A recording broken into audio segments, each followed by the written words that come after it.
Que o mercado está abrindo e está reagindo a tudo isso que aconteceu. A gente teve, eu diria que não uma super quarta, mas uma hiper quarta, porque além de decisão de juros aqui no Brasil e nos Estados Unidos, a gente ainda teve dado de inflação do mês sendo divulgado nessa quarta-feira. Muita coisa, a gente está na ressaca dessa super quarta e o que a gente teve? Vou começar primeiro com a decisão da taxa que a gente teve lá dos Estados Unidos, da taxa Selic, que a gente teve sendo divulgada ontem no final do dia no fechamento do mercado. Eu vou mostrar aqui na tela para vocês como que a gente então agora encerra esse ano de 2025 em relação à taxa básica de juros no Brasil. Aqui, ó, em 15%.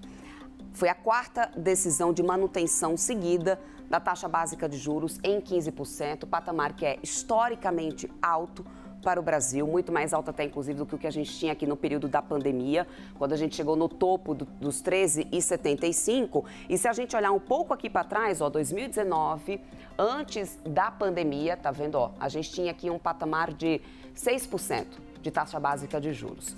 E aí é claro que tudo isso aqui acontece, a gente está nesse patamar, por quê? Porque a gente tem o Banco Central atuando para controlar a inflação do país.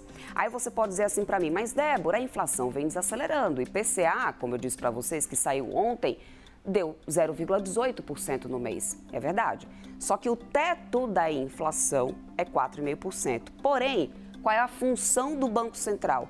Buscar a meta de inflação definida pelo governo. A meta de inflação definida pelo governo, o centro da meta, é 3%.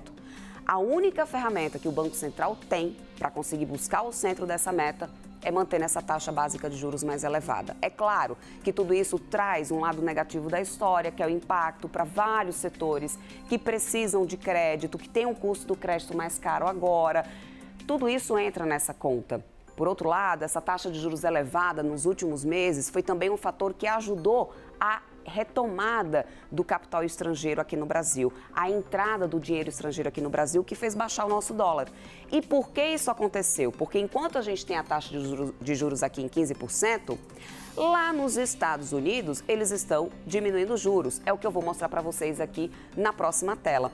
Que a gente teve também ontem, quando a gente tem super quarta, é porque tem decisão do Banco Central aqui do Brasil e dos Estados Unidos. A gente teve ontem o Banco Central dos Estados Unidos, o Federal Reserve, baixando os juros por lá, que agora está na casa dos 3,75, 3,5 a 3,75. Eles vinham cortando juros, essa foi a quarta decisão, então eles encerram o ano com patamar de juros em 3,75 e a gente estava lá antes em 5,5%, o que historicamente ainda é um juro muito alto para os Estados Unidos, que se a gente voltar um pouco aqui, ó, a gente for passeando aqui no gráfico, aqui no telão, 2019 a gente tinha aqui os juros nos Estados Unidos em 1,75%, o que era mais comum antes da pandemia nessa realidade da economia americana. É claro que lá funciona da mesma forma como acontece aqui no Brasil. Tem questão de inflação, veio o tarifaço, teve também pós-pandemia, tudo isso impacta em inflação e, obviamente, que eles também usam da ferramenta dos juros para poder controlar isso. Só que com os juros baixando lá nos Estados Unidos e aqui estando mais alto, a gente tem alguns investimentos que ficam mais atrativos, que rendem mais. E por isso, os investidores pegam o dinheiro de lá, começam a colocar o dinheiro aqui.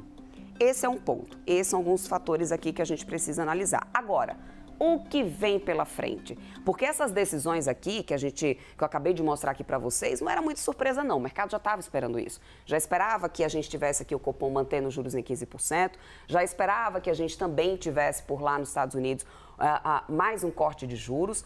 Agora, a grande surpresa era o que vai acontecer daqui para frente? O que o Banco Central aqui do Brasil vai comunicar? Será que vai deixar espaço para já começar a cortar juros agora em janeiro?